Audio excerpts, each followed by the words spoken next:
S Ramakrishnan அவர்கள் பேசும்போது அவருடைய பேச்சில் ஒரு வரி அவர் மென்ஷன் பண்ணது எனக்கு ரொம்ப பிடிச்சிருந்தது.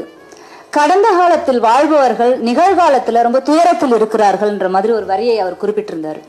ஒருவர் எப்போதெல்லாம் கடந்த காலத்துக்கு போகிறாரோ, கடந்த காலத்தினுடைய நினைவுகளை பற்றி பேச தொடங்குகிறாரோ, அப்போதெல்லாம் அவருக்கு மகிழ்ச்சி உருவாது. ஏன்னா அப்பெல்லாம் அப்படி இருந்தது, அந்த வாழ்க்கை அப்படி இருந்தது.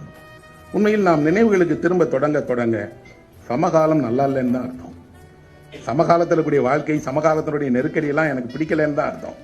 யாரெல்லாம் கடந்த காலத்தினுடைய நினைவுகளுக்குள் பின்னாடி போறாங்களோ அவர்கள் எல்லாம் நிகழ்காலத்தில் பிரச்சனைக்குள்ள இருக்காங்க, நெருக்கடிக்குள்ள இருக்கிறார்கள், தவிக்கிறார்கள் எதையோ வேண்டி அப்படின்னு தான் அர்த்தம்.